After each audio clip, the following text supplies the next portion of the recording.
नमस्कार। आज हम पढ़ेंगे प्रेमचंद के बारे में। यूँ तो प्रेमचंद का नाम आपके लिए कोई नया नाम नहीं है। प्रेमचंद की कई कहानियाँ, कई फिल्में जिनकी उनकी कहानियों पर बनी है वो आपने ज़रूर देखी होंगी। गबन जो कि एक बहुत प्रमुख कहानी रही है उनकी। अक्सर आपने देखा होगा कि घर में जो बड़े होते हैं वो छोटे लोगों को डांटते रहते हैं और छोटे बच्चों को ऐसा लगता है कि बड़ा होना अपने आप में बड़े मज़े की बात है। लगता है या नहीं लगता? और जो बड़े होते हैं वो सोचते हैं छोटे जो मर्जी कर सकते हैं, भाई छोटा होना अपने आप में बहुत अच्छी बात है। तो प्रेमचंद की हमारी ये जो कहानी है ये कुछ बड़े और छोटे परिवार के सदस्यों की कहानी है। दूसरा, उन्होंने बच्चों का एक मनोविज्ञान जिसके बारे में उन्होंने बातचीत की है, इस कहानी को जिस विषय बनाया है, उसमें मुख्य मुद्दा ये रखा कि अक्सर आपने देखा होगा कि कई लोग सारा दिन पढ़ते रहते हैं और पढ़ने के बावजूद जब परिणाम आता है तो वो परेशान हो जाते हैं। हम तो इतना पढ़े, अंक कितने आए? इतने से? अच्छा, अव्वल कौन आया? प्रथम कौन आया? वो। अरे भाई वो पढ़ता कब था? यानी कि शिकायत ये रहती है कि जो पढ़ते हैं उनके नंबर नहीं आते, जो नहीं पढ़ते उनके बहुत अच्छे नंबर आ जाते हैं। आपके साथ भी ऐसा होता है ना? कक्षा में जब हम बहुत सारे बच्चों को देखते हैं और जब हमारे परीक्षा के पत्रों के परिणाम आते हैं तो हम एक दूसरे के अंक देखते हैं कि तुम्हारे अंक कितने आए, उनके अंक कितने आए, और तब हम लोग एक बहस करते हैं, अरे भाई मैं तो ये भी पढ़ा, मैंने ये भी पढ़ा और नंबर तो आए नहीं। उसे इतने ज़्यादा नंबर दिए गए, वो हमेशा उसके अंक ज़्यादा आते हैं। तो ये जो कहानी है हमारी बड़े भाई साहब, ये दो पहलुओं पर चल रही है। पहला, छोटा और बड़ा भाई, जहाँ पर बड़े भाई को ये लगता है कि छोटा भाई जो है वो पढ़ता ही नहीं है, उनकी बात नहीं सुनता, जितना ज़हीन उन्हें होना चाहिए, जितना अच्छा और शालीन उसे होना चाहिए वो है ही नहीं। छोटे भाई को लगता है कि बड़े भाई साहब उसको ज़बरदस्ती डांटते रहते हैं और हर वक्त डांटते रहते हैं। तो देखते हैं कि कहानी में क्या होता है। तो सबसे पहले बात करते हैं प्रेमचंद जी के बारे में। प्रेमचंद जी का जन्म 31 जुलाई 1880 को बनारस के करीब लम्ही गांव में जन्मे धनपत राय ने उर्दू में नवाब राय और हिंदी में प्रेमचंद नाम से लेखन कार्य किया। अब देखिएगा कि इसमें उर्दू में उनका नाम था नवाब राय और हिंदी में प्रेमचंद। दो अलग अलग नामों से उन्होंने लेखन कार्य किया। निजी व्यवहार और पत्राचार राय नाम से किया करते थे। उर्दू में उनका पहला प्रकाशित कहानी संग्रह क्या होता है? जिसमें बहुत सारी कहानियां होती हैं। सम जमा ग्रह बनता है संग्रह। धनपत सोजे वतन अंग्रेजी सरकार ने जब्त कर लिया, अपने कब्जे में ले लिया। आजीविका के लिए आजीविका, आ जमा जीविका, जीवन चलाने का जो उपाय है जिससे हम अपनी रोजी रोटी कमाते हैं, उन्होंने स्कूल मास्टरी, इंस्पेक्टरी, मैनेजरी के अलावा हंस, माधुरी जैसी प्रमुख पत्रिकाओं का संपादन भी किया। देखिए, कहानियां लिखने का शौक था ही उनको, पत्रिकाओं से वो पहले से ही जुड़े हुए थे। तो क्या हुआ, वो साथ में अपनी बहुत सारी मास्टरी भी करी उन्होंने, इंस्पेक्टरी भी करी, मैनेजरी भी करी और उसके अलावा हंस, माधुरी जैसी प्रमुख पत्रिकाओं में संपादन का कार्य भी किया। कुछ समय के बाद वे बम्बई, जिसको आजकल आप मुंबई के नाम से जानते हैं, कि फिल्म नगरी में भी उन्होंने अपना कुछ समय बिताया, लेकिन वो उन्हें रास नहीं आई। रास आने का मतलब है उनको पसंद नहीं आई, अच्छा नहीं लगा उन्हें। यद्यपि देखिए कैसे बना है, यदि जमा अपी, यद्यपि उनकी कई कृतियों पर यादगार फिल्में भी बनी।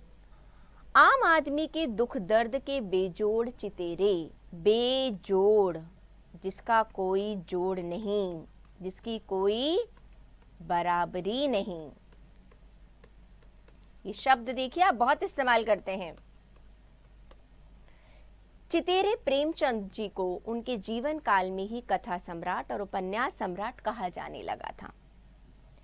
उन्होंने हिंदी कथा लेखन की परिपाटी पूरी तरह से बदल डाली थी। एक सोच जो थी उस सोच को ही बदल डाला कि वास्तव में है क्या। अपनी रचनाओं में उन्होंने उन लोगों को प्रमुख पात्र बनाकर इतिहास साहित्य में जगह दी जिन्हें जीवन में और जगत में, अपने जीवन में और दुनिया में केवल प्रताड़ना और लांछन मिले थे। प्रताड़ना का अर्थ क्या होता है?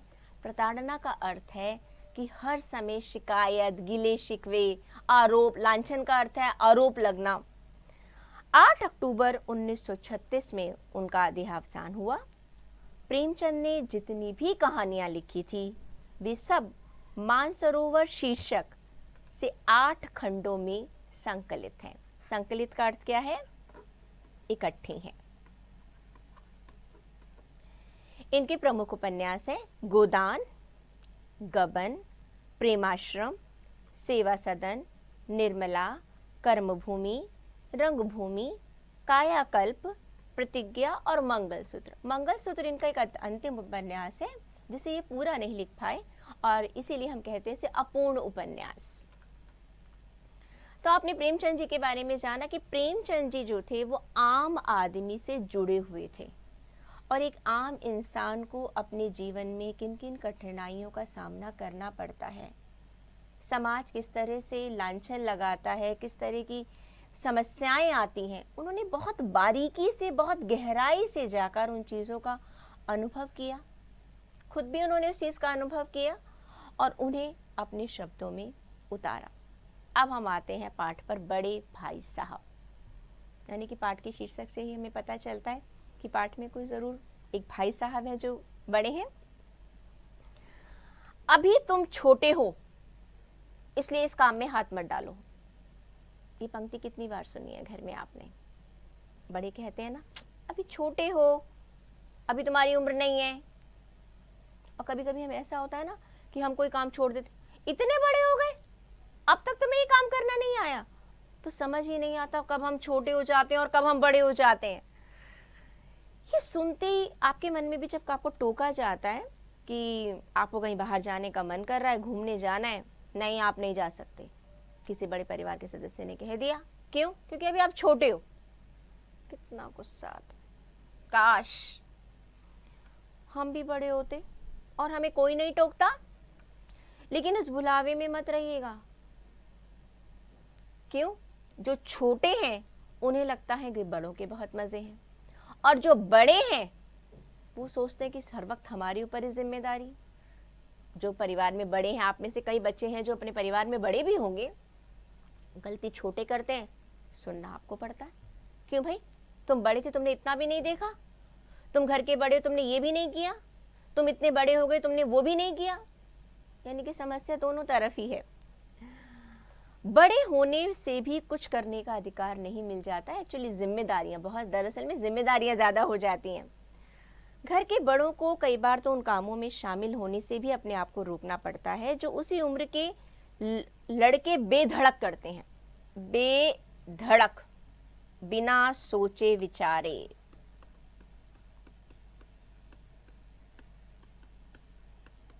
अब छोटा भाई है वो शरारत कर सकता है, छोटी बहन शरारत कर सकती है, बड़े ने की तो डांट खानी पड़ती है। जानते हो, क्योंकि वे लड़के अपने घर में किसी से बड़े नहीं होते, वो घर में सबसे बड़े होते हैं। तो प्रस्तुत पाठ जो आज हम पढ़ने जा रहे हैं उसमें भी एक बड़े भाई साहब हैं। बेचारे हैं तो छोटे, मतलब इतने बड़े नहीं है, लेकिन घर में उनका एक छोटा भाई भी है जिसकी वजह से उनका दर्जा क्या हो गया? बड़े का हो गया। उनसे उम्र में कुछ साल बड़ा होने के कारण उनसे बड़ी बड़ी अपेक्षाएं की जाती हैं, आशाएं रखी जाती हैं। बड़ा होने के नाते वो खुद भी यही चाहते हैं और कोशिश करते हैं कि वे जो भी कुछ करें वो छोटे भाई के लिए एक मिसाल का काम करें। मिसाल का अर्थ है उदाहरण, उदाहरण बन सके। इस आदर्श स्थिति को बनाए रखने की फेर चक्कर में बड़े भाई साहब का बचपना तिरोहित हो जाता है, बेकार हो जाता है। तो चलिए पाठ की शुरुआत करते हैं। मेरे भाई साहब मुझसे 5 साल बड़े, लेकिन केवल 3 दर्जे आगे। उम्र में 5 साल बड़े हैं, दर्जे अर्थात कक्षा में 3 साल। भाई इसका मतलब क्या? यानी कि 2 साल वो फेल हुए हैं। उन्होंने भी उसी उम्र में पढ़ना शुरू किया था जब मैंने पढ़ना शुरू किया। लेकिन तालीम जैसे हमने आपको बताया है, तालीम का अर्थ है शिक्षा। जैसे महत्व के मामले में वो जल्दबाजी पसंद नहीं करते थे। और इस भवन की बुनियाद, ये भवन की बुनियाद का अर्थ है शिक्षा की बुनियाद।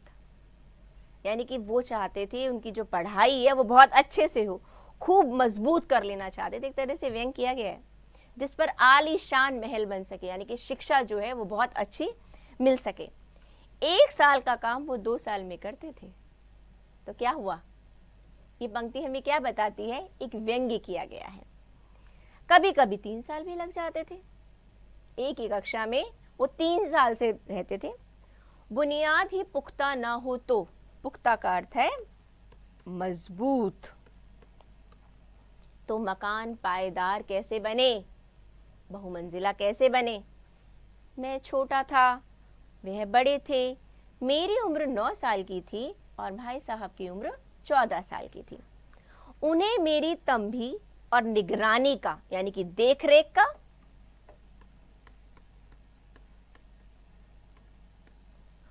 जन्म सिद्ध अधिकार था। यानी कि जन्म से प्राप्त अधिकार बनता है, जन्म से ही प्राप्त। और मेरी शालीनता, भाई हमारी संस्कृति में सिखाया यही जाता है कि हमें बड़ों की बात माननी है। जो बड़े कह रहे हैं उन्हें उम्र का तजुर्बा भी है, अनुभव भी है, तो हमें उनकी बात सुननी चाहिए।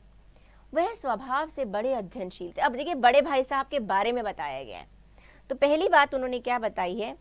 बड़े भाई साहब स्वभाव से बड़े अध्ययनशील थे, यानी कि बड़े पढ़ाकू किस्म के थे। हर वक्त पढ़ते रहते थे, हर समय किताब, हर दम किताब खोले बैठे रहते। शायद दिमाग को आराम देने के लिए कभी किताब के हाशियों पर, हाशिए क्या होता है? आपने देखा कि आपके पास जब एक पन्ना होता है तो पन्ने के चारों तरफ एक विशेष स्थान छोड़ दिया जाता है, ठीक है ना, उसे हम कहते हैं हाशिया। आपने अक्सर कक्षा में भी देखा होगा, मैडम पढ़ा रही हैं, अध्यापक पढ़ा रहे हैं, पढ़ने का मन नहीं कर रहा तो हम बैठे बैठे गोल गोल इस तरह से कुछ ना कुछ बनाते रहते हैं। कभी हमारा मन करता है हम फूल पत्तियां बना देते हैं, ठीक है ना, कभी किसी का मन करता है कुछ बना देता है। यानी कि सुन रहे हैं, कक्षा में बैठे हुए हैं, शारीरिक रूप से आप बिल्कुल उपस्थित हैं, लेकिन ध्यान जो है, दिमाग कहीं और है। तो यहाँ पर लेखक भी ये कह रहे हैं कि वैसे तो हर समय उनके सामने किताब खुली रहती थी, लेकिन होता क्या था कि कभी कभी मैंने देखा है कि उनकी किताबों में चारों तरफ कभी चिड़िया, कुत्ते, बिल्ली की तस्वीर होती थी। कभी एक ही नाम और शब्द और वाक्य 10-10, 20 बार और लिख डालते थे। कभी कभी एक शेर को, उर्दू में शेर को बार बार सुंदर अक्षरों में नकल किया करते थे। कभी कभी ऐसे शब्द रचना करते थे कि जिनमें कोई अर्थ ही नहीं होता था, कोई सामंजस्य ही नहीं होता था, कोई मेल ही नहीं होता था। सामंजस्य का अर्थ क्या है? कोई मेल ही नहीं होता था। मसलन का अर्थ है उदाहरण। एक बार उनकी कॉपी पर मैंने एक इबारत देखी। इबारत का मतलब क्या है? एक लेख देखा, वाक्य देखा, वाक्य जिसे आप कह सकते हैं स्पेशल अमीना भाइयों भाइयों, दरअसल भाई भाई, राधेश्याम, श्रीयुत राधेश्याम। और 1 घंटे तक उसके बाद यही लिखा हुआ था और उसके बाद एक आदमी का चेहरा बना हुआ था। यानी कि इसको जोड़ के देखने की कोशिश की जाए तो लेखक को बेचारे को कुछ समझ नहीं आ रहा था कि भाई साहब आखिर लिखना क्या चाह रहे थे, आखिर उनके दिमाग में चल क्या रहा था। मैंने बड़ी चेष्टा की। चेष्टा का अर्थ क्या है? कोशिश। कि इस पहेली का कोई अर्थ निकालें, लेकिन असफल रहा, समझ ही नहीं आया। उनसे पूछने का साहस भी नहीं हुआ। अच्छा, पूछने का साहस क्यों नहीं हुआ? क्या कारण रहा होगा? क्या आपके साथ भी कभी कभी ऐसा होता है कि बड़े कुछ काम करते हैं और आपको लगता है कि वो कुछ गलत है, लेकिन फिर भी आप पूछ नहीं पाते? शायद डर होता है कि वो कहेंगे तुम्हारा क्या मतलब है इससे, तुम अपने काम से काम रखो। शायद कुछ ऐसा लेखक के साथ भी हुआ। वह 9वीं जमात में थे और मैं 5वीं में। उनकी रचनाओं को समझना मेरे लिए छोटा मुंह बड़ी बात थी।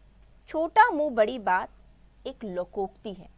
देखिए, आपने मुहावरे भी सुने हैं, लोकोक्ति भी सुनी है, तो इस पाठ में ये लोकोक्ति आई है, औकात से बढ़कर, यानी कि मेरे बस में नहीं था ये बात, औकात से बढ़कर। Now, subscribe to Bright Duty course at ₹1 per day only. Download Bright Duty app from Play Store and get the online courses prepared by competent and experienced teachers for different education boards of classes 6 to 10. Bright Duty courses are available for the subjects of Math, Science, Social Science, English and Hindi in English and Hindi medium. Bright Duty follows 3-step approach, that is learning, assessment and exam preparation. In learning, topic-wise video lectures with explanation of concepts and discussion of textbook examples and questions are available with the solutions. In assessment, topic-wise online MCQ test, practice assignments and chapter-wise question bank are available with the solutions. In exam preparation, previous year's question papers, sample papers and model test papers are available with the solutions. Sign up today on Bright Tutor and avail your courses at affordable prices. मेरा जी पढ़ने में बिल्कुल नहीं लगता था। अब आपने देखा कि बड़े भाई साहब क्या थे? अध्ययनशील। छोटा भाई क्या कह रहा है? पढ़ने में जी बिल्कुल नहीं लगता था। दोनों बिल्कुल एक दूसरे से विपरीत थे।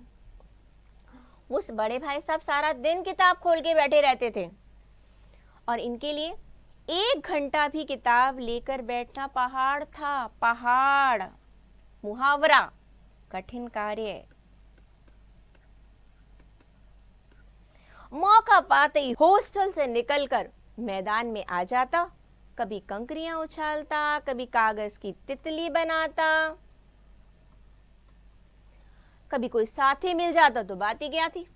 ये मस्ती वाले काम होते हैं ना, तितलियों को पकड़ना और कागज की तितलियां बनाना, चार दीवारी पर चढ़ना, कभी फाटक पर सवार होना, मतलब गेट पर चढ़ जाना और उसके गेट पर झूलना। ऐसे छोटे मोटे बच्चों के खेल हैं। आगे पीछे मोटर कार का आनंद उठाना। हाँ, वो गेट के ऊपर चढ़ जाना और उसको आगे पीछे करना और इस तरह से ये सोचना कि मान लो हम किसी मोटर कार में हैं। कमरे में आते ही ये खेल मस्ती तो हो गई, लेकिन जैसे ही वापस हम कमरे में आते थे छोटे भाई साहब, बड़े भाई साहब का रौद्र रूप, गुस्से वाला। गुस्सा किस बात पर आता था भाई? क्यों? वो तो पढ़ते जा रहे थे और छोटा भाई गायब हॉस्टल से। कहाँ? मस्ती कर रहा है। क्या होगा अब? डांट पड़ने का समय। प्राण सूख जाते थे। प्राण सूख जाना भी क्या है? मुहावरा। क्या कहता है ये मुहावरा? प्राण सूख जाना, जान निकल जाना।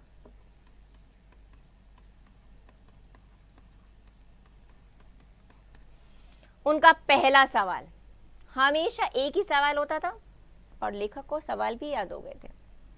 कहाँ थे? हमेशा यही सवाल और इसी ध्वनि में हमेशा पूछा जाता था। ना तो ध्वनि बदलती थी और ना ही सवाल बदलता था और लेखक को मालूम था जैसे ही वो बाहर से आएंगे, उनका पहला बड़े भाई साहब का सवाल होगा गुस्से वाला, कहाँ थे? और मेरे पास इसका कोई जवाब नहीं होता था, केवल मौन। मौन का अर्थ क्या है? चुप्पी। क्यों?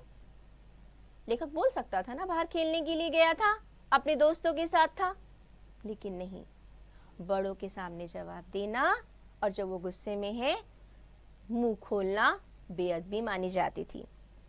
ना जाने मेरे मुंह से ये बात क्यों ना निकलती कि जरा बाहर खेल रहा था। मेरा मन कह देता था कि मुझे अपना अपराध स्वीकार है, यानी कि मेरी चुप्पी जो थी, मैं मान जाता था कि हाँ मुझसे गलती हुई है, मुझे बाहर खेलने नहीं जाना चाहिए था। भाई साहब के लिए उसके सिवा कोई और इलाज नहीं था। स्नेह और रोष से मिले। स्नेह का अर्थ है प्यार और रोष का अर्थ है गुस्सा। वो प्यार भी करते थे, ऐसी बात नहीं है कि वो प्यार नहीं करते थे। मिले शब्दों में मेरा सत्कार करें। इस तरह अंग्रेजी पढ़ोगे तो जिंदगी भर पढ़ते रहोगे और एक हर्फ ना आएगा। हर्फ का अर्थ क्या है? अक्षर। दरअसल में वो डांटते भी तो थे, लेकिन किसके लिए? मेरे लिए तो डांटते थे। क्या उनकी डांट थी? कि भाई जिस तरह से तुम लगे हुए हो पढ़ नहीं पाओगे, फेल हो जाओगे। अंग्रेजी पढ़ना कोई हंसी खेल नहीं है कि जो चाहे पढ़ ले। एरा गहरा नत्थु खैरा, एरा गहरा नत्थु खैरा। कोई भी सामान्य व्यक्ति। बहुत सारे इस पार्ट में मुहावरे और लोकोक्तियां हैं।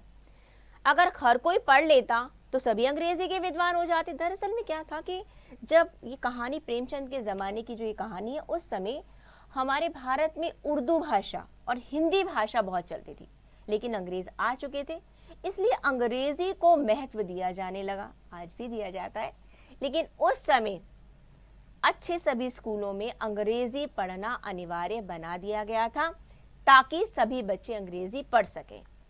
अब बच्चों को अंग्रेजी पढ़ना मुश्किल लगता था। लेखक भी उसी में से एक थे। यहाँ रात दिन आंखें फोड़नी पड़ती हैं। रात दिन आंखें फोड़ना दोबारा एक मुहावरा है। बहुत मेहनत करना, खून जलाना पड़ता है। एक और मुहावरा, अतिरिक्त मेहनत करना। मेहनत करना तब जाकर कहीं ये विद्या आती। यहां पर यह विद्या कौन सी विद्या है? अंग्रेजी। अंग्रेजी की विद्या के बारे में बात हो रही है। और आती क्या है? हाँ, कहने को आ जाती है। तुम ये सोच रहे हो कि थोड़ा सा पढ़ लेंगे और हम विद्वान हो जाएंगे अंग्रेजी की, ऐसा कुछ नहीं होने वाला। बहुत मेहनत करनी पड़ेगी, बहुत खून जलाना पड़ेगा, अतिरिक्त काम करना पड़ेगा, तब जाकर थोड़ी बहुत अंग्रेजी आएगी। बड़े बड़े विद्वान भी शुद्ध अंग्रेजी नहीं लिख सकते।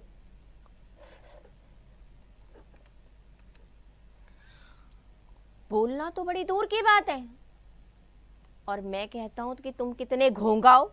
घोंगा का मतलब बेवकूफ। कि तुम मुझे देखकर भी सबक नहीं ले रहे हो।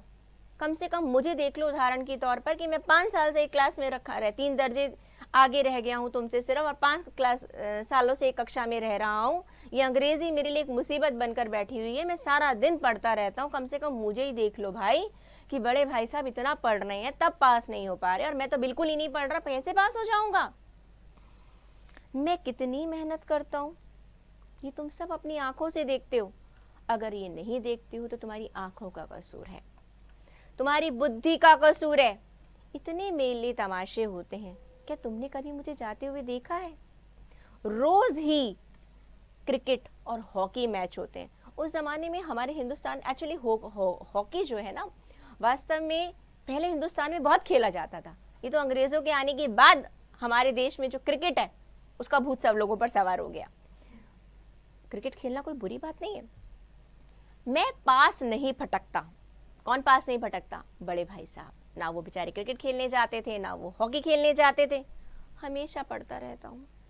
बेचारे भाई साहब, उस पर भी एक एक दर्जे में, एक एक दर्जे का अर्थ है एक एक कक्षा में 2-2, 3-3 साल पढ़ा रहता हूँ। और फिर तुम कैसे आशा करते हो कि तुम यूं ही खेल कूद में वक्त गंवाकर पास हो जाओगे? मैं इतनी मेहनत करता हूँ तब पास नहीं हो रहा हूँ, और तुम सारा दिन खेलते हो, कैसे पास हो जाओगे? मुझे तो 2-3 साल ही लगते हैं। मुझे लग रहा है तुम तो उम्र भर इस दर्जे में पड़े सड़ते रहोगे। अगर तुम्हें इस तरह से अपनी उम्र गंवानी है तो बेहतर है भाई घर चले जाओ। उन्होंने कह दिया घर जाइए और आराम से मौज से गुल्ली डंडा खेलो, बच्चों का खेल है ये। मैं ये लताड़ सुनकर, अब इतनी सारी डांट पड़ गई है। लताड़ का अर्थ है डांट। आंसू बहाने लगता हूँ। छोटा हूँ, बड़ा भाई डांट रहा है, कुछ बोल नहीं पा रहा हूँ, और बात भी सही कह रहे हैं कि तो वो देखता था छोटा भाई कि बड़ा भाई सारा दिन पढ़ता रहता है। अब डर भी लग गया अंदर से, वाकई में क्या बड़ी कक्षा में इतना पढ़ना पड़ता है, और इतना पढ़ने के बावजूद भी पास नहीं हो सकते। लेखक को लगता था मैं तो नहीं इतना पढ़ सकता। शायद अंदर का भय, कुछ डर और कुछ डांट सब मिलकर आंसुओं के रूप में बहने लग जाते हैं। जवाब ही क्या था? कोई जवाब नहीं था। अपराध तो मैंने किया था, लताड़ कौन सा है, और भाई साहब उपदेश की कला में निपुण थे। माहिर, निपुण का अर्थ क्या है? माहिर। ऐसी ऐसी लगती बातें कहते, लगती का मतलब दिल को लगने वाली, ऐसे ऐसे सूखती बाण, सूखती बाण का अर्थ है व्यंग, व्यंग भरी बातें, कि मेरे जिगर के टुकड़े टुकड़े हो जाते। जिगर के टुकड़े टुकड़े हो जाना मुहावरा है, दिल टूट जाना ये भी एक मुहावरा है। और हिम्मत टूट जाती, हिम्मत टूटना फिर एक और मुहावरा है, अर्थात हार मानना। इस तरह जान तोड़कर मेहनत करने की शक्ति मुझ में नहीं थी। जान तोड़ मेहनत करना, बहुत ज्यादा मेहनत करना, मुझे लगता नहीं था कि मैं इतनी मेहनत कर पाऊंगा। और उस निराशा के लिए मैं थोड़ी देर के लिए सोचने भी लग जाता, पढ़ना लिखना छोड़कर घर चला जाता हूँ। क्यों मैं इस पढ़ाई में अपनी जिंदगी खराब करूं? जो काम मेरे बूते में है ही नहीं, बूते का अर्थ है बस में नहीं है, मुझे उसमें मरना, उसमें रहना बिल्कुल मंजूर नहीं था। और इतनी मेहनत करने के नाम से तो मुझे चक्कर आ जाते। अभी तो मेहनत कर नहीं रहा था, लेकिन सुनकर ही कि इतना पढ़ना पड़ेगा मुझे चक्कर आ जाते थे। लेकिन क्या होता था, यानी कि बड़े भाई साहब जब बहुत सारा डांटते थे, तब थोड़ी देर के लिए तो लेखक भी घबरा जाता था, इतना डर जाता था कि मैं कैसे पढ़ूंगा, इससे अच्छा पढ़ाई छोड़ दूं, मैं घर चला जाऊं। एक तरह से निराश हो जाता था। पर छोटा होना कितनी बुरी बात है, पढ़ना कितनी बड़ी समस्या है। लेकिन घंटे 2 घंटे के बाद निराशा के बादल फट जाना, बादल फट जाना यानी कि स्थिति साफ हो जाना। मैं इरादा करता कि आगे से खूब जी लगाकर पढ़ूंगा। आप में से भी कई बार ऐसा होता है ना, जब आपके पास रिजल्ट आता है, आपके पास परिणाम आता है, नंबर कम आते हैं, आप दूसरों के अंक देखते हो, आप क्या सोचते हो? ओके, अब जब सेकेंड टर्म शुरू होगा ना, अब जब नया साल होगा, नई कक्षा होगी, एक ना मैं पहले दिन से पढ़ाई शुरू कर दूंगा। या घर में जब बहुत सारी डांट पड़ जाती है, स्कूल में टीचर से डांट पड़ जाती है, घर में बड़ों से डांट पड़ जाती है, तो आप थोड़ी देर रो रवा कर, अब थोड़ी देर उसके बाद लगता है कि भाई हाँ अब मुझे पढ़ाई करनी है, तो हम अपना टाइम टेबल बनाते हैं। या घर में आपके टीचर्स, आप लोग स्कूल में आपके टीचर्स कहते हैं घर में, भाई तुम अपना टाइम टेबल क्यों नहीं बनाते, ताकि तुम्हें पता चले क्या पढ़ना है क्या नहीं पढ़ना है ना, बड़ी आम बात। तो कुछ कुछ लेखक के साथ भी ऐसा ही हो रहा है। उसने इरादा कर लिया, मैं आगे से खूब जी लगाकर पढ़ूंगा। और चटपट, चटपट का अर्थ क्या है? वो चटपटा नहीं है, ये है चटपट, यानी कि जल्दी से एक टाइम टेबल बना डाला, बिना पहले नक्शा तैयार किए स्कीम बना डाली। अब टाइम टेबल देखिएगा आप, ऐसा टाइम टेबल जिसको कोई पालन नहीं कर सकता। काम कैसे शुरू हो, टाइम टेबल बिल्कुल उसमें क्या था। अब देखिए आपकी जो उम्र है, इसमें पढ़ाई के साथ साथ आपको शारीरिक रूप से भी स्वस्थ रहना ज़रूरी है। यूँ तो हर उम्र में शारीरिक रूप से स्वस्थ रहना ज़रूरी है।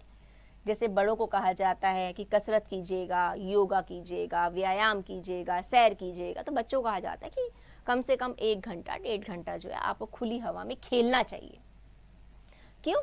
आपके शारीरिक विकास का समय है, खेलना बहुत ज़रूरी है। और लेखक जी जो है, क्योंकि खेलने के नाम से तो डांट पड़ी है, वो क्या सोचते हैं कि अब बिल्कुल खेलना बंद, जो कि गलत है। वो एक ऐसा टाइम टेबल बनाते हैं कि एक किताब रखकर दूसरी किताब लेकर उठाने तक का भी समय बीच का नहीं रखते हैं। टाइम टेबल सुनिए, प्रातः 6 बजे उठना, मुंह हाथ धोकर नाश्ता करके पढ़ने बैठ जाना, 6 से 8 अंग्रेजी, 8 से 9 तक हिसाब, हिसाब का अर्थ क्या है? गणित, 9 से 9:30 तक इतिहास, जिसे आप हिस्ट्री कहते हैं, फिर भोजन और स्कूल, हॉस्टल में था तो स्कूल जो है उनका उसके बाद शुरू होता था। 3:30 बजे स्कूल से वापस आना, घंटा आराम करना, आधा घंटा आराम करना। देखिए आप स्कूल से वापस आएंगे, मुंह हाथ धोएंगे, खाना खाएंगे, 15-20 मिनट तो इसी में चले जाएंगे। उन्होंने कोई भी आराम, अब 6 बजे से आप उठे हुए हैं और अभी तक सिर्फ आपने आधे घंटे का आराम लिया है। 4 से 5 तक भूगोल पढ़ना। भूगोल क्या होता है? ज्योग्राफी। 5 से 6 बजे तक हॉस्टल ग्रामर, हॉस्टल में आधा घंटा टहलना। 6:30 से 7 बजे तक अंग्रेजी कॉम्पोजिशन। फिर भोजन करके 8 से 9 तक का अनुवाद। पुनः क्या पहले की पढ़ाई में क्या ट्रांसलेशन का भी पेपर हुआ करता था। 9 से 10 बजे तक हिंदी पढ़ना और 10 से 11 बजे तक विविध विषय, यानी कि अभी और विषय रह गए हैं वो भी पढ़ना। फिर विश्राम करना। 6 बजे से सुबह उठे हुए रात के 11 बजे तक लेखक ने अपना एक टाइम टेबल बना डाला ना, उसमें खेलने की जगह रखी जो कि बहुत ज़रूरी थी। Now, subscribe to Bright Duty course at ₹1 per day only. Download Bright Duty app from Play Store and get the online courses prepared by competent and experienced teachers for different education boards of classes 6 to 10.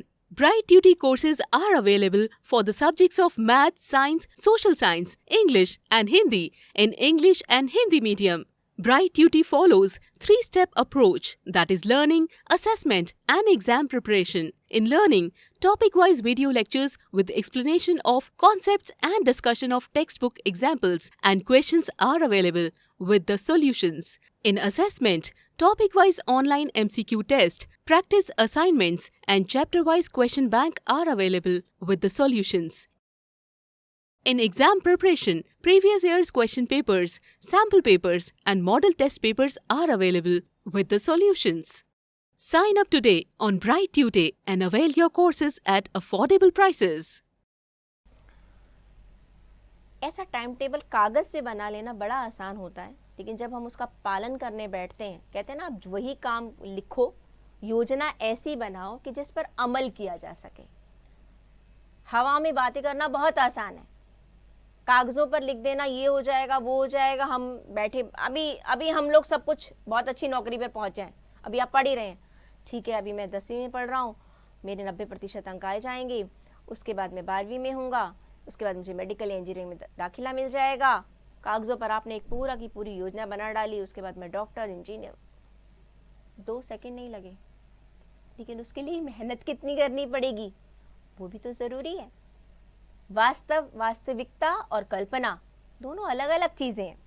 तो लेखक ने एक अपनी कल्पना के अनुसार एक time table तो कागज़ पर बना लिया, लेकिन टाइम टेबल बनाना और उस पर अमल करना, अमल करने का अर्थ होता है पालन करना, वो एक अलग बात है। पहले ही दिन से उसकी अवहेलना शुरू हो जाती। क्यों? आपने काम ही ऐसा किया है, अपने लिए तो कुछ वक्त ही नहीं रखा। मैदान की वे सुखद हरियाली, सुखद का मतलब सुकून देने वाली, अच्छे लगने वाली, हवा के हल्के हल्के झोंके, फुटबॉल कबड्डी की उछल कूद, वो दाव पात, वॉलीबॉल की तेज़ी फुर्ती, मुझे अज्ञात जमा ज्ञात, जिसका कोई ज्ञान नहीं है, उपसर्ग है इसमें और ज्ञात मूल शब्द है, अनिवार्य रूप से खींच कर ले जाती थी। कहते हैं ना कोई जादू होता था कुछ, जिसे लेकर कहता है मुझे समझ नहीं आता, मैं तो टाइम टेबल बनाता था लेकिन पता नहीं, हवा के ठंडे ठंडे झोंके, वो उछल कूद, पता नहीं कोई सम्मोहन शक्ति होती थी और मैं अपने टाइम टेबल को छोड़कर इतनी डांट खाई, इतनी मेहनत से टाइम टेबल बनाया, लेकिन वो सब धरा का धरा रह जाता था। मैं सब कुछ भूल जाता। टाइम टेबल, वह आँख फोड़ पुस्तकें जिसमें सारा दिन आंखें फोड़नी पड़ती हैं, किसी की याद नहीं रहती थी। भाई साहब को नसीहत देने और फजीहत करने का अवसर मिल जाता। फजीहत मतलब बेइज्जती, फिर उनको सुनाने का मौका मिल जाता। मैं उनके साए से भी भागता था। क्यों? उनके सामने जाऊंगा, वो मुझसे पूछेंगे कि मैंने क्या किया और मेरे पास फिर कोई जवाब नहीं होगा। तो कोशिश ये होती थी कि वो वहां और मैं यहाँ, उनसे दूर रहने की कोशिश होती थी, आमना सामना ही ना हो। मैं उनसे, उनकी आंखों से दूर रहने की चेष्टा करता, चेष्टा का अर्थ है कोशिश करता। कमरे में इस तरह से दबे पांव आना, यानी कि चुपचाप, किसी को पता भी ना चले, कि उन्हें खबर भी ना हो कि मैं कब आया हूं। उनकी नजर मेरी ओर उठी और मेरे प्राण निकले। प्राण निकलना, दम निकलना। हमेशा सिर पर एक नंगी तलवार लटकती रहती थी। नंगी तलवार लटकना, खतरा महसूस होना।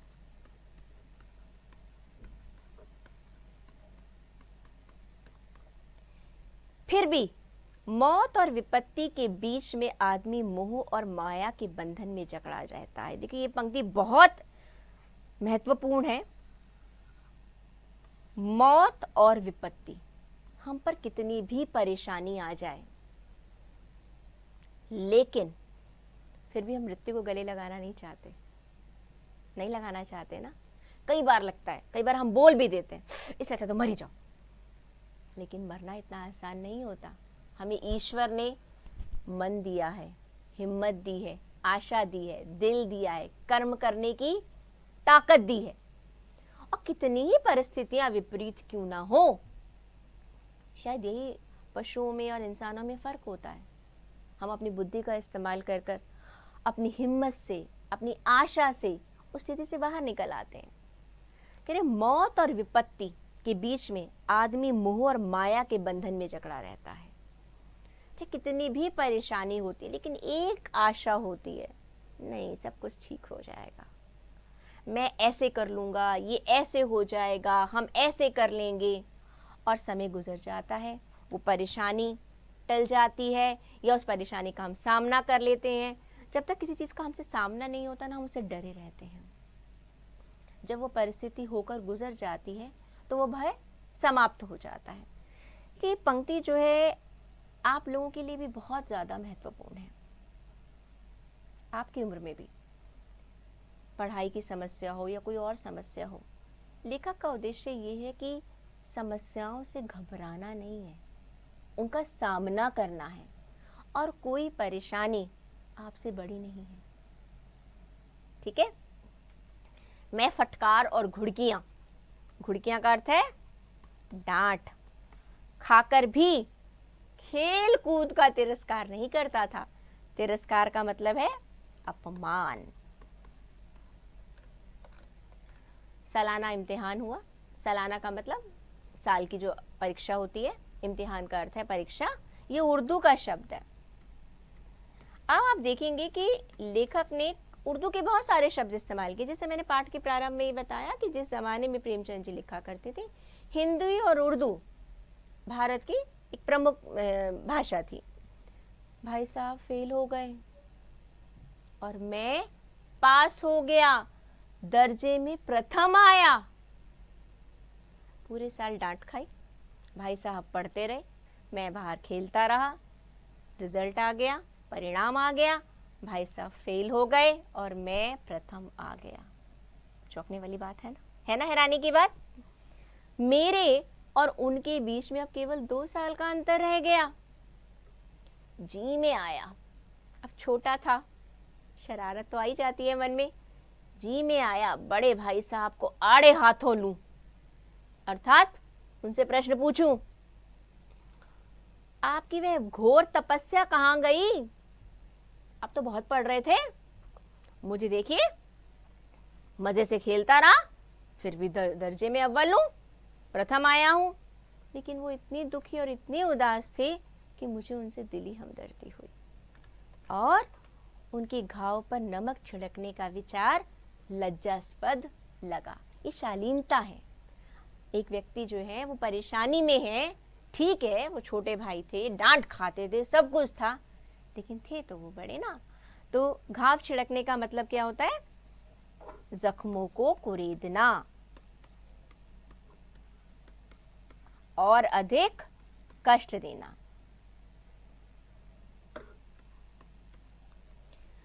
ये विचार लज्जास्पद लगा, शर्मनाक लगा कि शर्म नहीं आती है कि इस तरह से मैं उनसे बात करूंगा।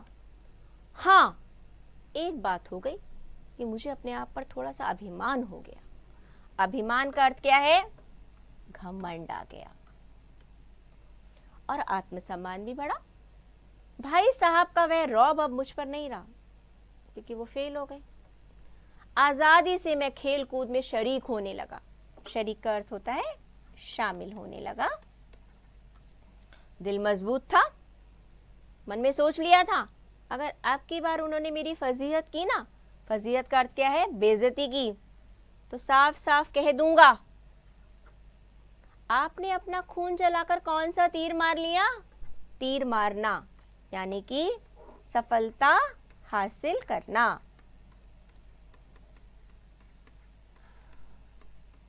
मैं तो खेलते कूदते दर्जे में अव्वल आ गया। मतलब कि प्रश्न के साथ प्रश्न भी सोच रखा था कि भाई साहब डांटेंगे, लेकिन लेखक का उत्तर बिल्कुल तैयार था। भाई मैं तो प्रथम आ गया, आपने क्या किया? जबान से ये हेकड़ी जताने का मतलब कहने का साहस नहीं हुआ, लेकिन मेरे रंग ढंग से साफ जाहिर होता था कि भाई साहब का आतंक अब मुझ पर नहीं रहा। आतंक का अर्थ क्या है? डर। जो एक पहले डर था, अब मैं उनसे उतना डरता नहीं था। और शायद भाई साहब ने इसे भांप भी लिया था। भांपने का अर्थ क्या है? जांच लिया था। उनकी सहज बुद्धि। अब बुद्धि को सहज क्यों कहा गया है? क्योंकि अच्छी बुद्धि इसलिए नहीं कहा गया कि वो बेचारे 4 बार फेल हो चुके थे।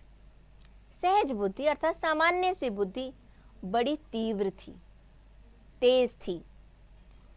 एक दिन जब मैं भोर का अर्थ है सुबह, सारा समय गुल्ली डंडे की भेंट करके भोजन के समय लौटा तो भाई साहब ने मानो तलवार खींच ली।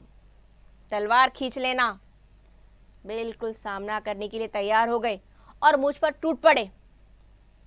देखता हूं क्या बोले, इस साल तो पास हो गए हो, दर्जे में अव्वल भी आ गए हो, तो तुम्हें दिमाग हो गया है। मगर भाईजान, घमंड तो बड़े बड़ों का नहीं रहा, तुम्हारी क्या हस्ती है? यानी कि लेखक के दिमाग में जो बात थी, बड़े भाई साहब फेल हो गए हैं और मैं प्रथम आया हूं, अब बड़े भाई साहब कुछ कहेंगे ही नहीं। एक दिन उनका ये भ्रम टूट गया। एक दिन वो वापस आए, थोड़ा सा फिक्र उनकी खत्म हो चुकी थी छोटे भाई की। उन्होंने कहा मुझे कोई कहने वाला है नहीं। वो थोड़ा ज्यादा खेलने लग गए। लेकिन एक दिन बड़े भाई साहब ने उनको पकड़ लिया। इतिहास में रावण का हाल तो पढ़ा ही होगा। उसके चरित्र से तुमने कौन सा उपदेश ले लिया? यानी कि वो जो उपदेश की बात लेखक ने कही थी शुरुआत में कि जो उपदेश मिलते थे भाई साहब फिर शुरू हो गए, या यूं ही पढ़ लिए? भाई तुम तो पढ़ाई में अव्वल आते हो ना। अगर पढ़ाई में अव्वल आते हो तो जो हम पढ़ते हैं हम उसे कितना समझते हैं ये भी तो बहुत ज़रूरी है। और लेखक ने ये बात बड़ी अर्थपूर्ण बात कही है। अक्सर क्या होता है, हम पढ़ते चले जाते हैं, डिग्रियां हासिल कर लेते हैं। आपने कई बार सड़कों पर भी देखा होगा, बड़े बड़े पढ़े लिखे 2 लोग आपस में गाड़ियों के रास्ते के लिए छोटी छोटी बातों पर लड़ते हैं। और जब वो लड़ते हैं ना, तब ऐसा लगता है कि क्या ये पढ़े लिखे हैं? और कई बार एक रिक्शे वाला भी जो है वो किसी की मदद कर देता है। तो एक किताबी शिक्षा के साथ वो शिक्षा यहाँ पर भी होनी ज़रूरी है। उसको दिलो दिमाग पर भी उतारना बहुत ज़रूरी है। तो लेखक ने कहा कि देखो, तुमने जो ये महज इस इम्तिहान पास कर लेना, कहते ये कोई बहुत बड़ी बात नहीं है। असल चीज़ क्या है? असल चीज़ है उस शिक्षा को ग्रहण करना। आपको याद है वो एक पांडवों की कहानी हुआ करती थी कि पांडव शिक्षा ले रहे थे और गुरुजी पाठ पढ़ा रहे थे। तो गुरुजी ने युधिष्ठिर से कहा कि युधिष्ठिर, तुम्हें मैंने पाठ याद करने के लिए दिया था। क्या पाठ था? कि मैं सदा सत्य बोलूँगा और दूसरा कभी क्रोध नहीं करूँगा। तो तुमने पाठ याद किया? युधिष्ठिर ने बोला, नहीं, मैंने पाठ आज गुरुजी मुझसे याद नहीं हुआ। सच बोला था। तो गुरुजी ने कहा ठीक है, कल याद कर लेना तुम पाठ। अगले दिन गुरुजी ने पूछा, युधिष्ठिर पाठ याद किया? आज भी याद नहीं किया। गुरुजी ने एक दिन और दे दिया। फिर अगली बार युधिष्ठिर से पूछा, युधिष्ठिर पाठ याद हुआ? युधिष्ठिर ने कहा, नहीं गुरुजी, केवल आधा ही याद कर पाया हूं। अब गुरुजी को गुस्सा आ गया। उन्होंने बोला, तुम इतने बड़े चक्रवर्ती राजा बनने वाले और तुमसे इतना छोटा सा पाठ याद नहीं हो रहा? तो युधिष्ठिर ने कहा, क्या करूं गुरुजी, मैं अभी भी देखता हूं कि मुझे कभी कभी क्रोध आ जाता है, तो मैं कैसे कह दूं कि मुझे पाठ याद हो गया? और गुरुजी उनकी ये बात सुनकर नतमस्तक हो गए। तो ये कहानी क्या बताती है हमें कि केवल पढ़ना ही काफ़ी नहीं है। जो कुछ हमने पढ़ा है उसे समझना, उसे अपने जीवन में ग्रहण करना, वो भी बहुत बड़ी चीज़ है। Now, subscribe to Bright Duty course at ₹1 per day only. Download Bright Duty app from Play Store and get the online courses prepared by competent and experienced teachers for different education boards of classes 6 to 10. Bright Duty courses are available for the subjects of Math, Science, Social Science, English and Hindi in English and Hindi medium. Bright Duty follows 3-step approach, that is learning, assessment and exam preparation. In learning, topic-wise video lectures with explanation of concepts and discussion of textbook examples and questions are available with the solutions. In assessment, topic-wise online MCQ test, practice assignments and chapter-wise question bank are available with the solutions. In exam preparation, previous year's question papers, sample papers and model test papers are available with the solutions. Sign up today on Bright Tutor and avail your courses at affordable prices. चलिए पाठ पर आते हैं। बुद्धि का विकास वास्तव में क्या है कि जो कुछ पढ़ो उसका अभिप्राय भी समझो, उसका अर्थ क्या है। ये पाठ जो 10वीं कक्षा में रखा गया है बड़े भाई साहब, आपकी उम्र, आपकी सोच, समझ के अनुसार रखा गया है। आपको कुछ शिक्षा देनी चाहिए, लेकिन केवल पाठ पढ़ लेना, प्रश्न उत्तर कर देना उद्देश्य पूरा नहीं हो जाता। जिन बातों को इस पाठ में समझाने की कोशिश की गई है, अगर आपने उसे नहीं समझा तो पाठ का पढ़ना निरर्थक है। रावण भूमंडल का स्वामी था। भू जमा मंडल का स्वामी था, पूरी धरती का स्वामी था। ऐसे राजा को चक्रवर्ती कहा जाता है, चारों तरफ जिसकी जय जयकार होती है। आजकल अंग्रेजों के राज्य का विस्तार तो बहुत बड़ा हुआ है, परंतु उन्हें चक्रवर्ती नहीं कह सकते। क्यों? कहते देखो, एक राजा जो होता है ना, जब किसी राज्य पर हमला करता है, उस राज्य को अपने राज्य में मिला लेता है, ठीक है। उसके बाद उस राज्य के लोगों के सुख दुख का, हित का ध्यान रखना उस राजा का धर्म बन जाता है। अगर अपने राज्य में मिलाने के बावजूद उन लोगों से गैरों जैसा सलूक किया या कोई अंतर किया व्यवहार में, तो फिर वो राजा किस बात का। तो लेखक ने यहाँ पर वास्तविक राजा, और अंग्रेज भी हम पर राज्य करने आए थे, लेकिन वो हम पर केवल एक शासन करना चाहते थे, हमें अपना गुलाम बनाना चाहते थे। गुलाम को समान अधिकार नहीं दिए जाते थे। अगर जो प्रजा है, राजा का धर्म क्या कहता है? राजा का धर्म ये कहता है कि प्रजा को के सभी सुखों दुखों का ध्यान रखा जा सके और सभी को एक समान समझा जा सके। इसलिए अंग्रेजों ने विश्व में बहुत जगह अपना झंडा तो फहराया, लेकिन वो चक्रवर्ती कभी भी नहीं कहला पाए। संसार में अनेक राष्ट्र अंग्रेजों का आधिपत्य स्वीकार नहीं करते हैं और बिल्कुल स्वाधीन है। स्वाधीन, स्व जमा अधीन, अधीन मूल शब्द है और स्व जो है उपसर्ग है। स्व का अर्थ है अपना। रावण चक्रवर्ती राजा था और संसार के सभी महीप, महीप का अर्थ है राजा, उसे कर देते थे, जिसे आजकल आप टैक्स कहते हैं। बड़े बड़े देवता उसकी गुलामी करते थे, लेकिन उसका अंत क्या हुआ? घमंड ने उसका अभिमान चूर चूर कर दिया। आग और पानी जैसे देवता भी उसके आगे जुल्लू भरते थे, उसकी गुलामी स्वीकार करते थे, लेकिन क्या हुआ अंत में? उसका नामो निशान नहीं रहा। उसे कोई एक चुल्लू भर पानी देने वाला भी नहीं बचा। आदमी जो भी करे, अभिमान ना करे। ईश्वर ने तुम्हें बुद्धि दी है, उस बुद्धि का उपयोग दूसरों की भलाई के लिए करो। इतराए नहीं, घमंड नहीं करे। जिसने अभिमान किया वो दीन और दुनिया दोनों से गया, यानी कि इस लोक से भी गया और मृत्यु के बाद भी उसका बुरा ही हाल होता है। पहला उदाहरण उन्होंने रावण का दिया, दूसरा उदाहरण उन्होंने शैतान का दिया है। उसे यह अभिमान हो गया था कि ईश्वर का उससे बड़ा सच्चा भक्त कोई है ही नहीं। अंत में क्या हुआ? उसे स्वर्ग से नरक में ढकेल दिया गया। तीसरा उन्होंने नाम लिया शाहरुम का। शाहरुम ने भी अहंकार किया था, भीख मांग मांग कर मर गया। अंत क्या हुआ? तुमने तो अभी एक दर्जा पास किया, यानी कि आप सोचिए कि लेखक की तुलना किस किस से हो रही थी। रावण से हो रही थी, शैतान से हो रही थी, शाहरुम से हो रही थी। बेचारा लेखक घबरा गया। और एक तुम हो कि तुमने तो अभी सिर्फ एक कक्षा पास की है और तुम्हारा सिर गया, लेकिन तुम्हारा सिर फिर गया, यानी कि तुम्हारा इतना घमंड हो गया है तुम्हें।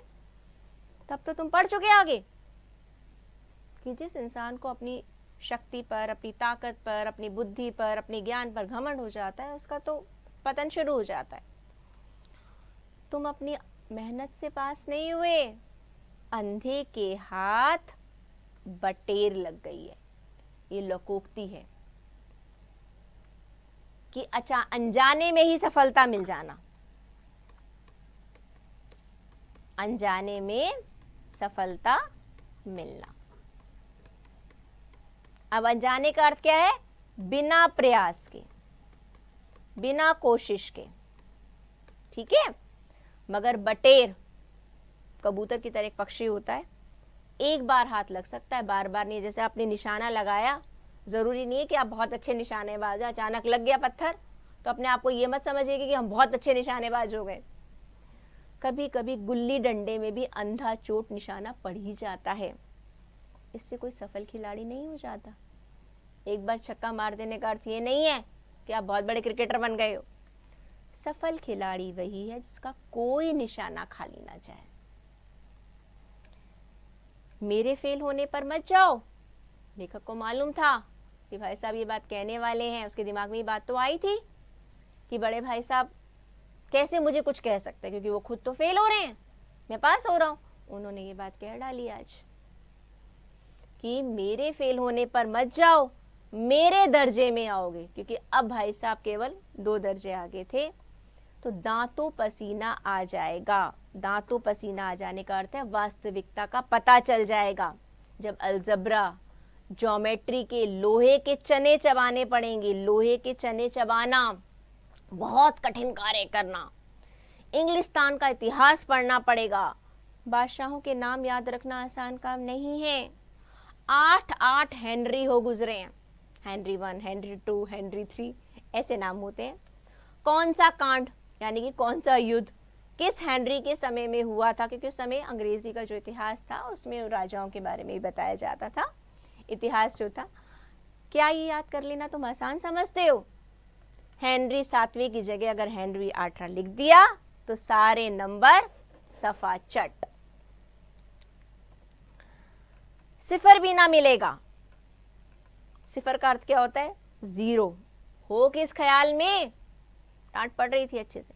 दर्जनों तो जेम्स हुए, जैसे हेनरी एक नाम होता था, एक जेम्स जो था एक बड़ा सामान्य सा नाम था। दर्जनों विलियम। दिमाग चक्कर खाने लगता है, आंधी रोग हो जाता है, समझ नहीं आता। इन अभागों के नाम भी ना जुड़ते। कोई अब बड़े भाई साहब कहते हैं इनको कोई और नाम नहीं मिलता था। Henry 1, William 1, William 2, James 1, James 2, यानी कि एक तरह से एक व्यंग किया है उन्होंने। एक ही नाम के पीछे दोयम, सोयम, चेहरुम, पंचुम लगाते, यानी कि 1, 2, 3, 4 लगाते चले जाते थे। दोयम 2, सोयम 3, चेहरुम 4, पंचुम 5। और मुझसे पूछते तो 10 लाख नाम बता देता मैं। वो व्यंग कर रहे हैं। एक्चुअली उन्होंने अपना गुस्सा जो छोटे भाई पर निकालते निकालते वो शिक्षा प्रणाली पर गुस्सा निकालने लग गए। वहां गुस्सा करने लग गए कि भाई एक ही व्यक्ति के नाम के आगे 1, 2, 3, 4 अलग अलग नाम रख लेते तो कि याद करना कितना आसान हो जाता। और ज्योमेट्री तो बस खुदा की पनाह, भगवान ही बचाए। अ ब ज, जैसे आप ABC की जगह आपने BCD लिख दिया, ब ज ब लिख दिया, सारे अंक कट गए। अरे कोई इन निर्दयी, बिना दया वाले, निर्दयी का अर्थ क्या है? बिना दया के। मुमताहिनों से पूछो, शिक्षाविदों से पूछो, शिक्षाविद।